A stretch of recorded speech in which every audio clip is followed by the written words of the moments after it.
Good afternoon, welcome to Money Tips. This is Charles Kelly. Rents have been rising up till the end of last year at the fastest rate in over 7 years. This is according to official figures from the ONS, that's the Office for National Statistics, and I'll go through the details in a second. Although experts are still predicting that there'll be a market slowdown in this current year, 2023. But before I go into that, obviously we're going through a financial crisis and many people are facing a cost of living crisis at the moment. So to help you through that, I'm offering a free live training this coming Wednesday, the 25th of January at 7:30 p.m. It'll be an online training, so I'll put a link up there to join me on that training. Now, private rental properties owned by private landlords increased at the highest rate since comparison records began. It's about 7 years ago. Rental prices rose by 4.2% in the year to December of last year. So, you know, it's last month compared to over a year ago, but I expect it would have picked up during the year. Obviously, there's a shortage of rental properties in many areas, and this is contributing to the figures. Private landlords have as well been hit by higher tax rates brought in by George Osborne, of course, as well as increased compliance cost. I mean, for instance, electrical tests have only been brought in the last few years.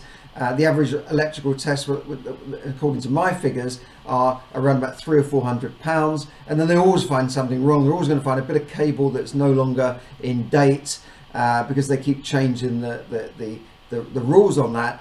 And then of course you've got then a £400 or £500 bill. I've had bills of £500 and £1,000 for a simple electrical test. Now you might think that's necessary, that's fine, but it's all a cost in addition for landlords, and there's lots of other things as well.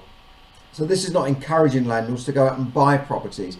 And then you see that higher rates have almost killed the standard buy-to-let property market. You know, the average deal where you had a 75% loan to value, and that means you borrow 75% of the purchase price and then you rent that out, just doesn't add up anymore. It does add up for HMOs, houses of multiple occupation, and it does add up for holiday lets, although that's a different type of mortgage, but it doesn't add up for the average. You know, you buy a property for 500,000 and you borrow 80%, 75-80%, and the cost of that mortgage will be more than the rent you would get on that property of 500,000. Say it's 18,000-20,000 pounds a year.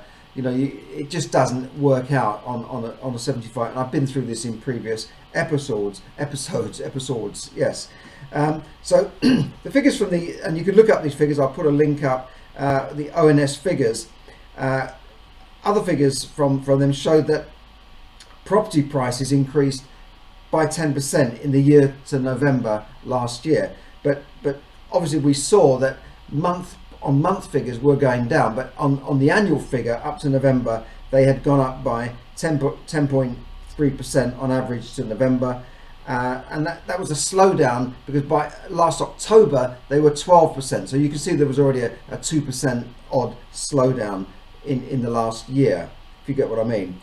And you saw a 10.9% increase in England, 10.7% in Wales, and just a 5.5% jump in Scotland, and a 10.7% in Northern Ireland. So Scotland was the slowest in the whole nation. England's prices rose fastest in the northwest of England. That you've got Manchester, Lancashire, Blackburn and Blackpool, those sort of areas, 13% over the whole year. And the slowest was actually London, 6.3% in England. But London it's had its own problems. A lot of people have moved out of London, but I think that's coming back, London. And London will always be London. But don't forget, if you had a property in London worth £1 million and it went up by 6%, that would be a higher rise. That's a £63,000 rise than say a 10 or 12 or 15% rise in the northeast on a property, say, of 200,000, if you get my drift there. So home buyers have been hit by a rise in mortgage costs as the Bank of England, I think it was 9 times, have increased their rate. Don't quote me on that, in the last year or so. And rates have just been rising steadily from almost 0 to now 3%. So we've all been hit, landlords, property owners, homeowners, by these high rates. Now, some people are, of course, on fixed rates, and I'll come on to that, because the average cost of a fixed rate has started to fall. They went up during this mini budget, didn't they, to 6 and 7% for some of the fixed rates, but now they're starting to come back, and that's good news. Mortgage brokers have told me that, that there are more lenders out there now. They're able to lend, because a lot of lenders get their funding on the markets and they just were withdrawing products. They just couldn't lend during that period after the mini budget by Liz Truss and Kwasi Kwarteng. But they're coming back now, better deals out there, and they're starting to do more deals. But the problem is that hundreds of thousands of UK homeowners face higher mortgage costs in the next few months as their fixed rate deals expire. Now I'm going to look down here, because more than 1.4 million households will renew their fixed rate mortgage in 2023, according to the ONS. And these are official figures, by the way. 50% of them are currently paying an interest rate of less than 57% of less than 2%. So you've got, 57%, nearly 2/3 of those people out of 1.4 million. So you've got 500,000-ish. Don't ask me to do the maths on this, but 50% would be 70 or 80,000 people. 700 or 800,000 people will be facing a jump from their current rate of 2% to probably nearer to 5 or 6% on their mortgage. So that's more than double the cost. And there'll be a fixed rate renewal peak between April and June of this year, when 371,000 mortgage holders will be hit by higher rates as their deal expires. I think there was another BBC figure saying that 100,000 people a month were coming off of fixed rate mortgage deals every month. And we'll go back to George Osborne, his buy-to-let killing tax hike of a few years ago. And I believe George Osborne's assets personally are protected, but that's just allegedly. Between George Osborne's tax increase a few years ago led, I believe, to a slowdown in the market, and 85,000 landlords quitting the private property rental market. Now that's in the last 5 years. It's not all down to George Osborne's tax hike, because it doesn't affect everybody. It affects if you are pushed into higher rates of tax. But it certainly made me rethink the market, and it made a lot of landlords stop expanding their portfolio. But it's not just that. It's increased legislation. It's increased, that general feeling that private landlords are no longer liked, and that the government wants to bring in more corporate landlords. And we see Lloyds Bank buying up properties. We see Goldman Sachs in America buying up properties. Hedge funds buying up private rental properties. And how can a small landlord cope with that?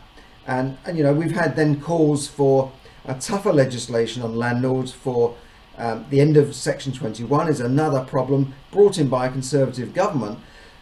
This ending of no-fault evictions has scared another lot of landlords off, including many landlords that I know, just sort of fed up with it and thinking, well, I might as well just quit, do something else with my money, sell up, take my property back, and do something else. Or they're perhaps moving into the holiday let market, the Airbnb market, which has seen quite a big increase, more money, more profit, and less hassles, no need for Section 21 eviction notice. And we've seen an explosion in that serviced accommodation market.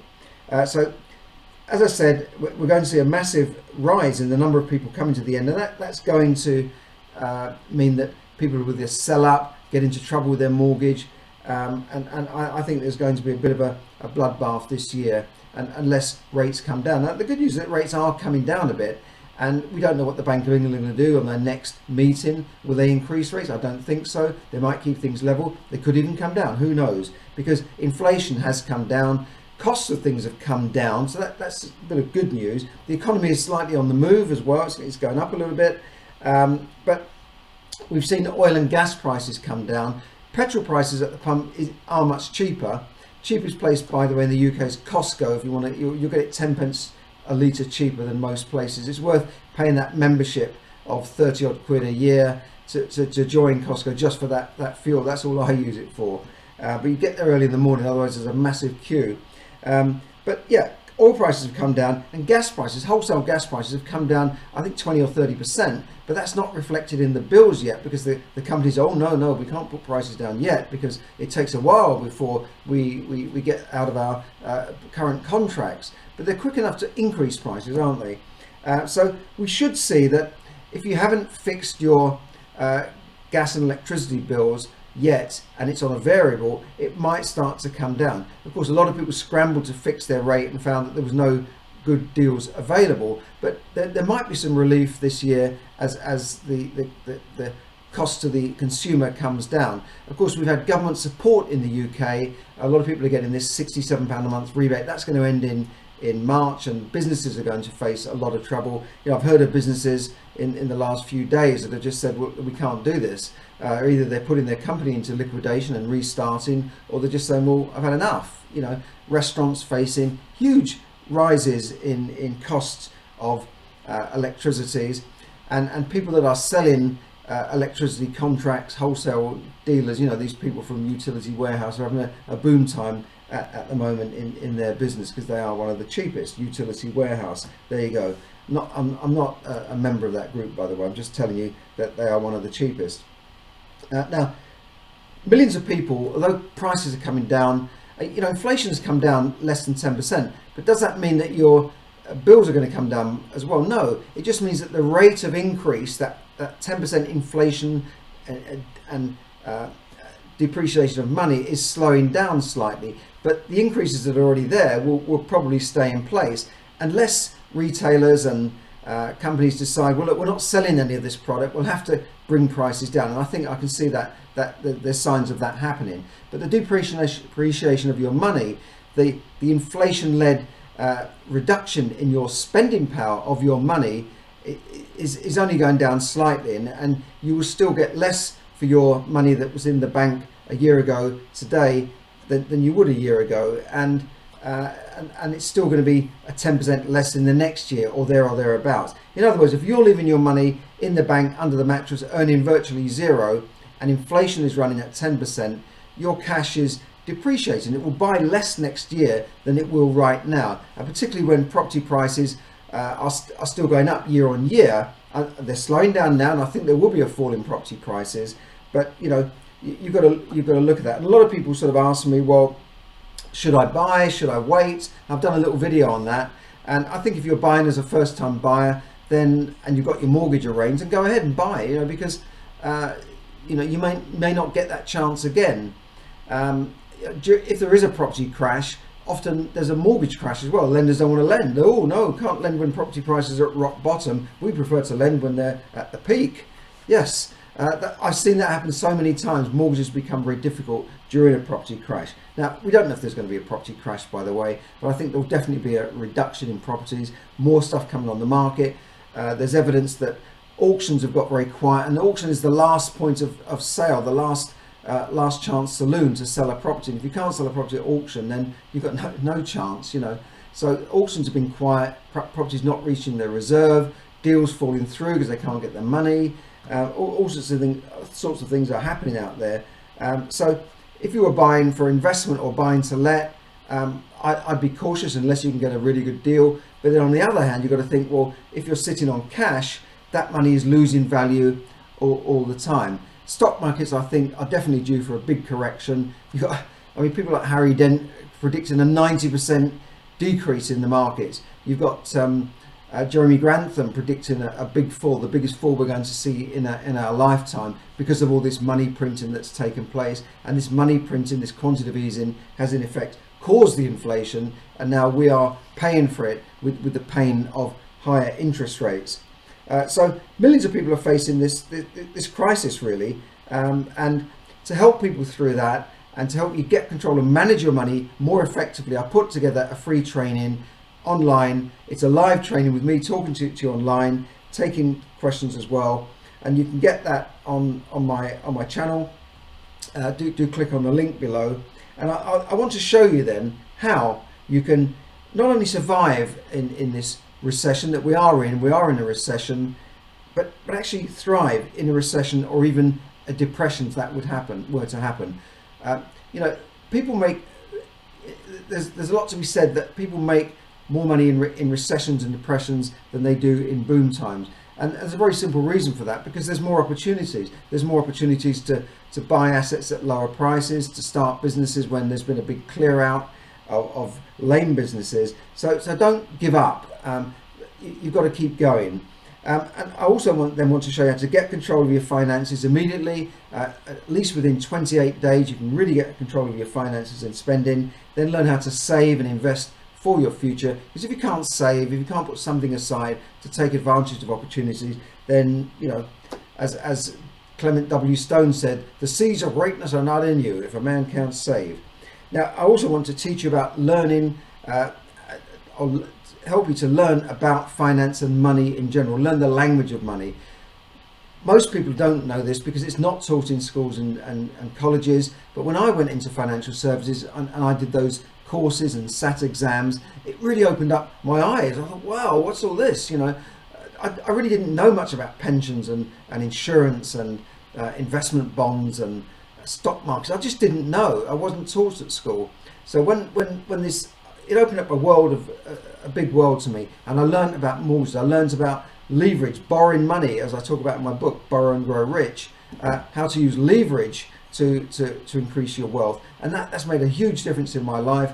And that training when I was a financial advisor for 25 years has really been one of the most beneficial things in my life, I'd say, that training. So I want to pass some of that on to you. I don't suggest you become a financial advisor, by the way, but I want you to learn about money and finance. Then you can make the right decisions, then you can make the right investment decisions, and you don't have to rely on a financial advisor to tell you what to do, because you'll be saying, look, this is what I want to do, I want you to implement this for me, and what do you think? And then get a second opinion. But you should know what you're doing, and you don't have to rely on TV ads telling you to buy gold and, you know, or to buy Bitcoin, or some guy down the pub telling you the latest trend or the latest share to put your money into. No, you will become a better informed person, and that's what my training is all about. That's what my smart courses are all about. So it's really to help you get control of your finances in the next 28 days and learn how to build real wealth over time. So register for that on the link below, and I will see you there. So in the meantime, have a great day. Bye for now.